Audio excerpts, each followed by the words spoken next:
প্রতিদিন সকালে ব্রেকফাস্টে ভাত, রুটি, পরোটা, খিচুড়ি একই ধরনের খাবার খেতে খেতে যারা বোরিং হয়ে গেছো তাদের জন্য আমি এইরকম একটা নতুন রেসিপি নিয়ে এসেছি।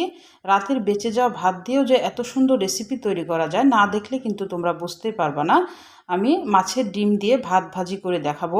অসম্ভব মজা হয়। খিচুড়ি, ভাত, পোলাও, মানে যা সামনে তোমার দিবে এই রেসিপিটা যদি থাকে তাহলে সব কিছু সরিয়ে কিন্তু এই রেসিপিটাই আগে নিয়ে কারাকারি করবে। আসসালামু আলাইকুম, হ্যালো বন্ধুরা, তোমরা কেমন আছো? আশা করি তোমরা ভালো আছো। আমি আলহামদুলিল্লাহ ভালো আছি। আমার শখের কিচেনে তোমাদের সবাইকে স্বাগতম। আমি রাতের বেঁচে যাওয়া ভাত আমি নিয়েছি, ভাতটা দেখাই দিলাম। এবার এখানে আমি এক টুকরো মাছের ডিম নিয়েছি।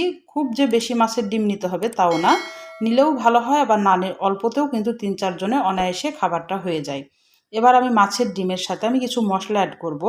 এখানে আদা, রসুন, জিরা একসঙ্গে ১ চামচ মতো দিলাম, হলুদ গুঁড়া দিলাম, ধনিয়া গুঁড়া, আর স্বাদ মতো লবণ, আর একটু গরম মশলা, আর একটা লেবুর অর্ধেকটা দিচ্ছি, কারণ এটা মাছের ডিম, মাছের ডিমের একটা গন্ধ থাকে, লেবুটা দিলে কিন্তু এই গন্ধটা থাকে না।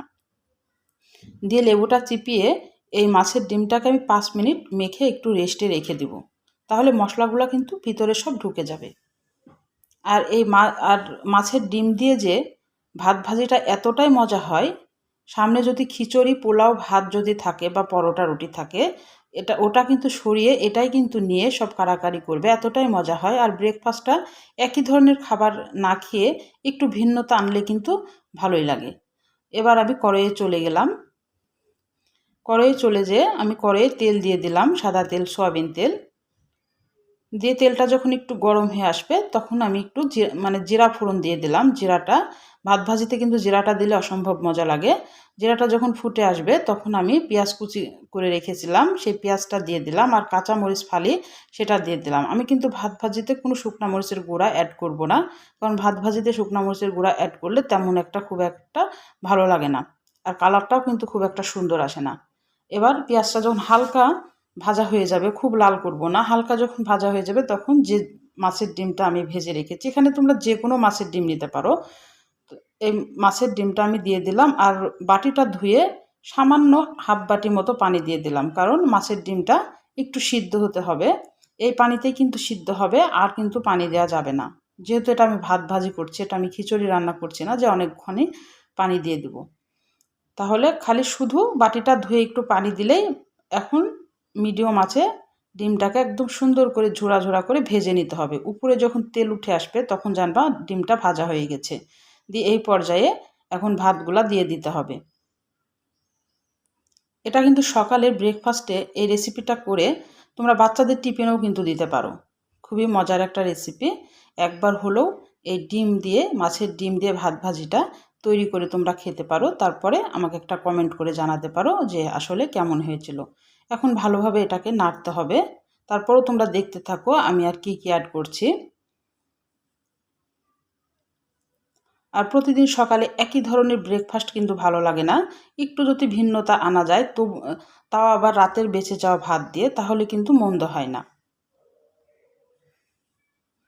আর ডিম যে খুব বেশি দিতে হবে তাও না, খুবই সামান্য অল্প ডিমেও কিন্তু ৩-৪ জনের এই খাবারটা অনায়াসেই হয়ে যাবে। এবার ভালোভাবে এটাকে নেড়ে নিলাম। দিয়ে এবার আমি কাঁচামরিচ একটু টুকরো টুকরো করে কেটে ধুয়েছিলাম, একটু দিলাম, আর এখানে পেঁয়াজ কলি দিলাম। এখানে তোমরা অনেক কিছু অ্যাড করতে পারো, যারা ধনিয়া পাতা পছন্দ করো তারা কিন্তু ধনিয়া পাতা দিতে পারো। আমি পেঁয়াজ কলিটা দিলাম, আমার কাছে ধনিয়া পাতাটা নাই, আর আমার ধনিয়া পাতার তেমন একটা ফ্লেভারটা আমার ভালো লাগে না খাবারে দিলে। দিয়ে আবার ভালোভাবে মিশিয়ে নিব। আর লবণটা এই পর্যায়ে চেখে নিতে হবে। দিয়ে লবণ যদি কম হয় তাহলে অবশ্যই লবণটা দিয়ে দিতে হবে, কারণ আমি মাছে যে লবণটা দিয়েছি আর কিন্তু লবণ দিয়েছিলাম না।